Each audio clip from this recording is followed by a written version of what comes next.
नमस्कार दोस्तों। 4-5 मुद्दों को देखा जाए तो उसमें एक मुद्दा यह सामने निकल के पहले आ रहा है, 2014 के तरह 2024 में चुनाव लड़ा जाए। 2014 की तरह 2024 में तैयारी शुरू कर दिया, जिसकी अगुवाई नरेंद्र मोदी कर रहे होंगे। लेकिन पूर्व अध्यक्ष अमित शाह अपने हाथ में बागडोर ले राज दर राज जो भी परिवर्तन होने हैं, उम्मीदवारों की चयन करना है, उस सब का बागडोर अमित शाह अपने हाथ में ले लिया है। पुराने साथी को कैसे साधा जाए, उसके लिए सारे घोड़े का दौर खोल दिया गया है और हर हाल में 2024 का चुनाव जीतना है। पहला सवाल आपके सामने यह उभरता है, क्या 2024 का चुनाव हार रहे हैं? जनवरी के महीने में जो सर्वे मध्य प्रदेश में आया था, उसमें बीजेपी को 103 सीटें दिखा रही थी।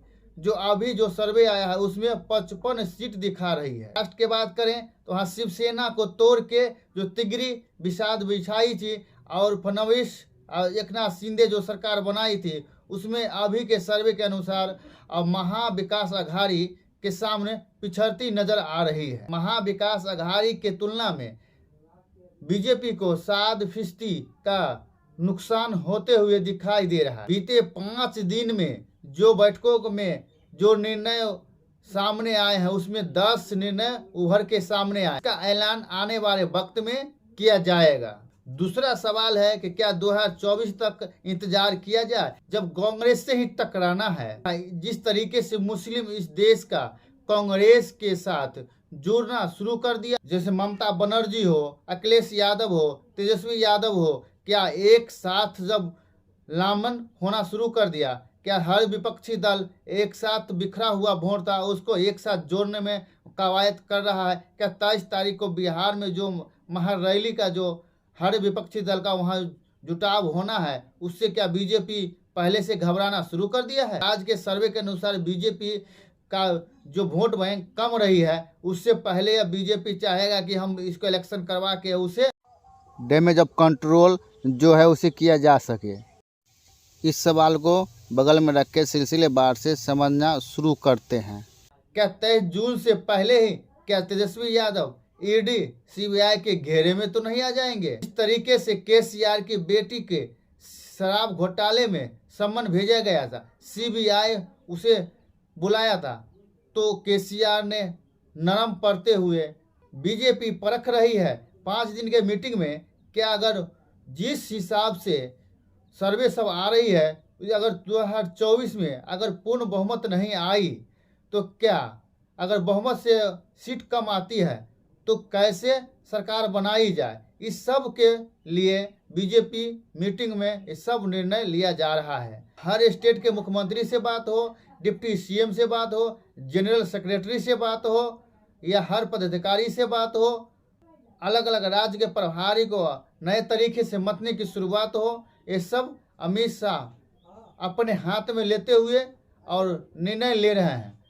शायद वही फिर 2024 का चुनाव में अमित शाह के हाथों में कमान फिर सौंप दिया गया। कौन सी परिस्थिति है जो बीजेपी को परेशान कर रही है? इसके मद्देनजर बीजेपी खुद को कटघरे में खड़ा होते हुए दिखाई क्यों दे रही है? मत अगर उस समय कम आती है, जो इस समय नवीन पटनायक हो, केसीआर हो, स्टालियन हो, जो बीजेपी के समक्त नजदीक दिखाई दे रही है, क्या उस समय एक झटके में महागठबंधन की तरफ कहीं मुंह मोड़ दे?